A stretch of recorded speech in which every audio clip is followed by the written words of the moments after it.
अस्सलाम वालेकुम दोस्तों, नमस्कार। मैं हूं आपके साथ नसीम खान। इस वक्त आप मेरे साथ में बात मीडिया न्यूज़ नेटवर्क देख रहे हैं। दोस्तों, इस वक्त मेरी मौजूदगी है राजस्थान के झंझार पंचायत में, और झंझार पंचायत से जो वर्तमान सरपंच हैं इनको मैं आपसे पहले भी रूबरू करा चुका हूं, जो कि एक एक्टिव सरपंच है, एक धरातल पर काम करने वाले सरपंच है, जिनको मैंने आपके साथ पहले भी जोड़ा था। इनके कार्य आपको दिखाए थे, इनके पंचायत घर को जो रूपरेखा इन्होंने तैयार कर रखी थी वो आपको मैंने दिखाई थी। लेकिन फिलहाल बात की जाए, दीपावली का जो है पावन पर्व आने वाला है और रमजान का महीना भी चल रहा है। सोचा सरपंच साहब से हमारे दर्शकों के लिए एक छोटा सा एक मैसेज, एक शुभकामनाएं आपको साथ शेयर कर सकें, इसलिए हम सरपंच साहब से जुड़े हैं। सरपंच साहब, सबसे पहले आपको दीपावली की बहुत बहुत और ढेर सारी शुभकामनाएं। बहुत बहुत धन्यवाद भाई साहब। सर, हमारे दर्शकों के लिए, हमारे सब्सक्राइबर्स के लिए, हमारे परिवार के लिए किस तरीके से, अपने देशवासियों के लिए किस तरीके से दीपावली की शुभकामनाएं देंगे? देखो, सभी पंचायतवासियों को इस होली के पावन पर्व की ढेरों सारी शुभकामनाएं।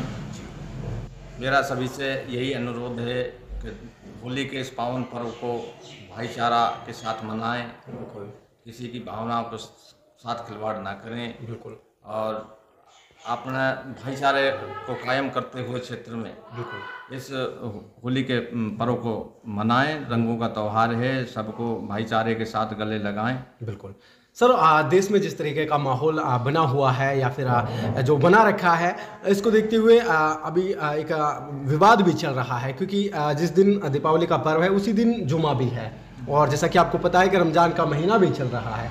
तो क्या ऐसा संदेश देंगे कि जो दर्शक हैं वो उनको क्या ऐसे अपने तरीके से गाइड करेंगे कि भाई इस त्यौहार को किस तरीके से मनाएं, एक दूसरे को भावनाओं को समझ करके किस तरीके से? मैं तो ये कह रहा हूँ, अपने सबकी भावनाओं को कद्र करते हुए भाईचारे के साथ अपना त्यौहार मनाएं, सबको ये शांति का संदेश दें और अपना भाईचारे के साथ इस त्यौहार को मनाएं।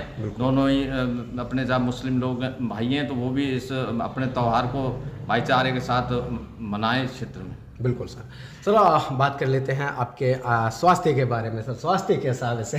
बहुत बढ़िया। स्वास्थ्य का सवाल पहला काम है स्वास्थ्य ठीक रखना, तो फिर क्या है, स्वास्थ्य बहुत अच्छा रहता है, और जब भी लोगों के छोटे मोटे काम करा पाते हैं, स्वास्थ्य ठीक होता है। जी सर, मैं पहले आया था तो उस टाइम कार्यकाल बढ़ा नहीं था, उस टाइम बातें चल रही थी, लेकिन आज मैं आया हूँ तो कार्यकाल बढ़ गया है, और जो उम्मीद सरकार से थी वो शायद आज पूरी भी हो गई होगी, क्योंकि कार्यकाल बढ़ा है तो शायद से काम कराने की एक उम्मीद भी जागी होगी। तो क्या लगता है सर, कैसा काम पंचायत? देखो, हम हमारे राजस्थान के यशस्वी मुख्यमंत्री श्रीमान भजन लाल शर्मा जी को बहुत बहुत धन्यवाद देते हैं, जिन्होंने हमारा कोरोना काल में समय खराब हो गया था, उसको देखते हुए ये जो समय बढ़ाया है विकास के लिए क्षेत्र के। अब क्योंकि सरपंचों को प्रशासक लगाया है, तो उसके हिसाब से बहुत बहुत क्षेत्र में विकास की जो गति रुकती वो अब सुचारू रूप से रहेगी। आने वाले समय में विकास रुकेगा नहीं राजस्थान का। कोरोना काल की खाना पूर्ति भी और कोरोना काल की खाना पूर्ति बिल्कुल होने की संभावना पूरी है, क्योंकि अब ये जो चल रहा है इस समय का सिस्टम, वो ये है कि गवर्नमेंट बड़े तेजी से विकास की ओर बढ़ रही है। अभी सारे सरपंचों से प्लाने मांग लिए गए हैं और सारे प्लानों को जुड़वा दिया गया है, जितने भी काम है, और सबको दबाव से कि भाई तुरंत कामों को कराओ। भाई काम कराने के लिए गवर्नमेंट पूरे तरह से प्रतिबद्ध है, और अब सब सरपंच उसके लिए मुख्यमंत्री जी को धन्यवाद दे चुके हैं कि जो कार्यकाल बढ़ाया है।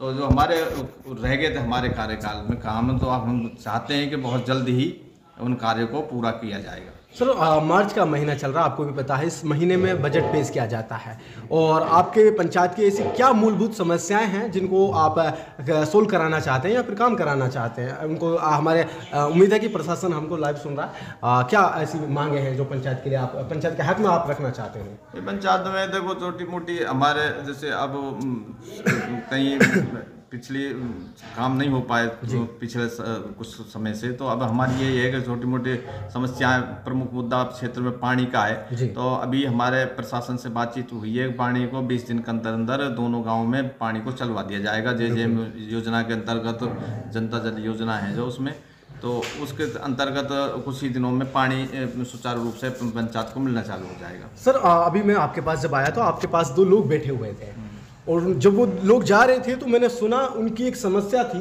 वो बोल रहे थे कि भाई हमारा रास्तों पर भी एक छोटा सा काम है, उसको सर पर साफ करा दीजिए। वो एक रिक्वेस्ट आपसे कर रहे थे, लेकिन उनको नहीं पता कि इस मामले में थोड़ा एक प्रोसेस होता है, फंड डलता है तब जा करके ये काम होता है। तो ऐसे कई सारे काम शायद से होंगे पंचायत में जिनके फंड ना मिलने की वजह से आप नहीं करा सकते, तो ऐसी क्या अपील करेंगे सर?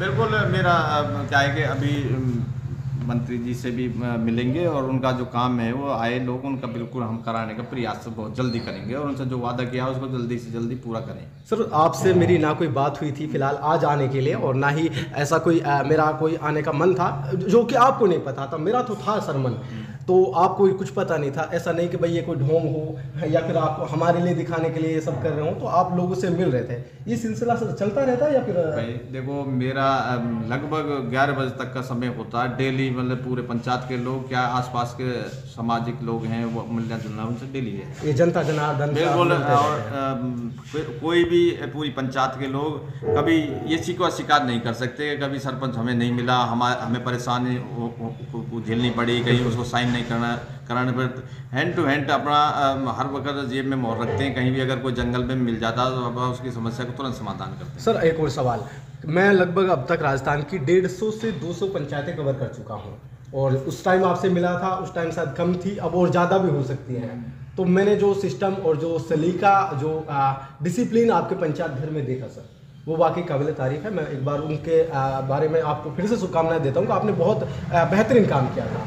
लेकिन अभी आप बता रहे थे ऑफ कैमरा कि उनमें और ज़्यादा सुधार हुआ है, सर बताएंगे क्या क्या? नहीं बिल्कुल, अब पंचायत घर का पूरा जीर्णोद्धार कराया, सौंदर्यीकरण कराया, पिंक टॉयलेट वहाँ बनवाया है। बिल्कुल, तो ऐसी कुछ छोटी छोटी जो समस्याएं थी वो समाप्त की गई हैं और साफ सफाई का विशेष ध्यान रखा गया। जो स्वच्छता का पखवाड़ा भी चलता है तो उसके अंतर्गत भी हमने सफाई कराई थी, लेकिन हम पूरे साल ही स्वच्छता पे ध्यान देते हैं कि वहाँ गंदगी आसपास नहीं रहे। और गांव में भी हमने अभी ये जो टूटे हुए रोड थे उनको पेच वर्क कराया है, और अभी आने वाले समय में सारे रास्तों को साफ सफाई के अंतर्गत हमने अभी कुछ स्वीकृति जारी की है, और उनके अंतर्गत हम सारे रोडों को साफ सफाई का एक सिस्टम चलाया है, उसमें हम साफ सफाई कराएंगे। साफ सफाई की एक मुहिम आपने चलाइए कि पूरे गांव को हम क्लीन स्वच्छ रखें। मतलब स्वच्छता का लोगों को जागरूक भी करेंगे, चाहे नुक्कड़ बैठकों के बैठक करके, चाहे लोगों को एक अभियान चला करके आप गाइड करेंगे लोगों को, प्रमुख लोगों को बुला के कि भाई अगर कहीं किसी को कचरा पटकना है तो एक जगह ऐसी नियत जगह रखें जहाँ से हम उठवा सकें, और उसको कचरा पात्र बन रहा है हमारा, तो उस कचरा पात्र में उस कचरा को भिजवाया जाए। सर एक और सवाल मेरा होगा लास्ट में कि हमारे जो ये क्षेत्र है यहाँ पर कुछ प्रमुख समस्याएं हैं लोगों की, वो आपकी पंचायत की नहीं हो सकती, पूरी विधानसभा की भी हो सकती हैं। जैसे कि OLX का एक एजेंडा चला रखा लोगों ने, चाहे वो हमारे पंचायत के लोग हों या ना हो, वो एक अलग बात है, लेकिन संलिप्त तो है सर, हमारे लोग भी उसमें हो सकते हैं। और दूसरी बात, एक नशा भी सर बहुत ज़्यादा चल रहा है। नशा का लेकर के हमारे यूथ जो हमारे हैं और हमारे प्रशासन को क्या अपील करेंगे, इनको किस तरीके से आपके हिसाब से क्या करना चाहिए इनको रोकथाम के लिए? देखो, प्रशासन अपने स्तर पे बहुत अच्छा रोकथाम कर रही है OLX पे, और आपने क्या कदम उठाया? जैसे हमने यहाँ कदम उठाया, हम लोगों को रात दिन गाइड करते हैं कि भाई ये देखो गलत काम है, युवा पीढ़ी बिल्कुल खत्म हो रही है, आने वाला भविष्य खत्म हो रहा है। जो हमारे बच्चे अब पढ़ लिख कर नौकरियों में जा रहे थे और वो अब डाइवर्ट हो गया, OLX ठगी के माध्यम से इधर उधर भटक गया है। पढ़ा लिखा समाज था वो दूसरी ओर डाइवर्ट हो रहा है, इससे हमारे आने वाले समय में समाज नष्ट हो रहा है। तो इसके लिए हम समाज को बैठ के यहाँ लोगों से बैठ के इस बारे में चर्चा करते हैं कि भाई इसको भाई गलत काम है, गलत काम को छोड़ो और बच्चों को पढ़ाई पे प्रमुख ध्यान लगाओगे जिससे हमारे बच्चे नौकरियों में जा सकें। बिल्कुल, यानी जो मेवात पहले दिखाई जाती थी वो मेवात वही दिखनी चाहिए। हाँ, अभी वो मेवात दिखाई दे, जो पुरानी मेवात थी वो रहे। और ये OLX और नशाबंदी, आज नशा बहुत जबरदस्त चल रहा है। जो नए बच्चे छोटे छोटे 8-8 10 साल के आप जाएंगे रोडों पे सिगरेट पीते मिलेंगे, हेल वगैरह पता नहीं कौन कौन से कई सारी कोल्ड ड्रिंक्स हैं जो सेहत के लिए हानिकारक हैं, उनको बच्चे छोटे बच्चे पी रहे हैं। इससे समाज एक गलत दिशा पे जा रहा है। उसको सुधार के लिए हम पंच पटेलों के माध्यम से हमारे जो यहाँ के क्षेत्र के मुखिया मौजूद लोग हैं उनके साथ भी कई बार बैठते हैं, उनके बारे में चर्चा करते हैं। समाज गलत दिशा की ओर जा रहा है, इसको बहुत जल्दी अगर हमने नहीं सुधार किया तो हमारा जो यहाँ का भविष्य खराब हो जाएगा मेवात क्षेत्र का। सर अंत में क्योंकि इंटरव्यू बहुत लंबा हो चुका है, कई सारी चर्चाएं हमने की, मुझे लगता है खासकर जो अहम समस्याएं थी, अहम जो चर्चाएं थी वो हम कर चुके हैं। लास्ट में हमारे दर्शकों के लिए, पंचायतवासी भी आपको लाइव सुन रहा है और भी लोग आपको लाइव सुन रहे हैं, क्या अपील करेंगे अपनी तरफ से, क्या मैसेज देंगे? वैसे मैसेज यही है कि भाई देखो, ये आप टटलूबाजी उसको छोड़ के अपने खाने कमाने के धंधे हैं जो पुराने हमारे मेवात क्षेत्र के, कोई भी अपना मेहनत मजदूरी का जो हमारा प्रमुख काम था, जमींदारा का काम था, अपने उस पर रहें, बच्चों को शिक्षा सही अच्छी शिक्षा दें, संस्कार दें, अच्छे संस्कार देकर बच्चों को कहीं न कहीं या पढ़ा लिखाएं। अगर नौकरी भी नहीं लगेगा तो कोई न कोई अपना पर्सनल जॉब बिल्कुल बच्चों को पालने में आसानी होगी। तो हम चाहते हैं कि गलत कामों को लोग छोड़ें, सही रास्ते पे आएँ। बिल्कुल।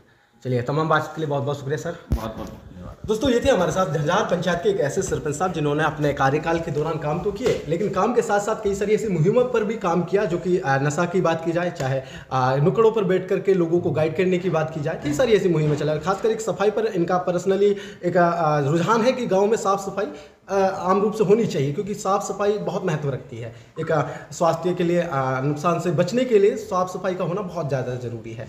कई सारे काम भी किए और एक 11 बजे तक का इन्होंने अपना एक टाइम टेबल ऐसा सेट कर रखा है कि 11 बजे तक मुझसे गांव के लोग पंचायत रिलेटेड जो भी समस्या है वो आकर के मुझसे बात कर सकते हैं, मैं उनको सुलझाने का पूरा प्रयास करूँगा। खैर, क्या लगता है इस कार्यकाल के दौरान सरपंच साहब ने अपने बेहतर कार्य किए हैं? आप 10 में से रेटिंग देख सकते हैं और इस वीडियो को शेयर करें। धन्यवाद।